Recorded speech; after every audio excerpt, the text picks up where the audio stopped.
વડોદરા શહેરના ખોડિયારનગરના new VIP road Vrajdham સોસાયટીમાં રહેતા 65 વર્ષીય દયાનંદ બાબુરાવ પવાર નામના દર્દીઓ ઓર્થો B1 યુનિટમાં સારવાર હેઠળ હતા. તેઓએ સવારે પોતાનો દીકરો ઘરે ગયો હતો તે દરમિયાન સર્જિકલ બિલ્ડિંગમાં પહેલા માળે D1 વોર્ડમાં સ્પેશિયલ રૂમની બારીમાંથી કૂદકો માર્યો હતો. સદનસીબે દર્દીનો આબાદ બચાવ થયો હતો. હાલમાં સયાજી હોસ્પિટલમાં વોર્ડમાં આવેલા સ્પેશિયલ રૂમને તાળા લગાવી દેવામાં આવ્યા છે, જેથી કોઈ અંદર પ્રવેશી ચકાસણી ન કરે. આ રૂમ પર દિવ્ય ભાસ્કર પહોંચ્યું હતું અને જે બારીમાંથી કૂદકો માર્યો હતો તે જગ્યાનો તાગ મેળવ્યો હતો. આ જગ્યા પર એસટી યુનિટ માટે બારીના સળિયા કાપ્યા બાદ વર્ષોથી ફિટ ન કરતા દર્દીને મોકો મળ્યો હતો. આપઘાતનો પ્રયાસ કેમ કર્યો તે હજુ જાણવા મળ્યું નથી, ત્યારે હોસ્પિટલ તંત્રની બેદરકારી પણ છતી થઈ છે.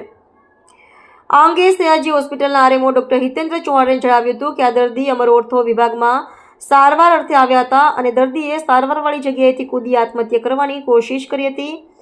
દર્દીની સ્થિતિ હાલમાં સારવાર હેઠળ છે અને પોલીસ તપાસ ચાલુ છે, જેથી દર્દીની વિગત આપી શકું નહીં. આ દર્દી અકસ્માત કેસમાં સારવાર લઈ રહ્યો હતો. વધુમાં કહ્યું કે સેફટી અંગેના પ્રશ્નને લઈ PIU વિભાગની જવાબદારી છે, તે બાબતે તેઓ જ ચોક્કસ જવાબ આપી શકશે. આ બાબતે યોગ્ય કાર્યવાહી કરવાની થશે તો તેઓની સામે પણ જરૂર કરીશું.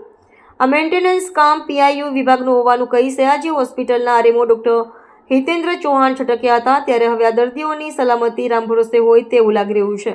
અમારા સર્જિકલ બ્લોકમાં ઓર્થોપેડિક વોર્ડના પહેલા માળેથી એક દર્દીએ જાતે બારીમાંથી ભૂસકો મારીને ઈજા પહોંચાડેલી છે પોતાના જાતને. આશરે 65 વર્ષના ઉંમર છે. આ બાબતે અમે પોલીસને જાણ કરેલી છે અને પોલીસ તપાસ ચાલુ જ છે.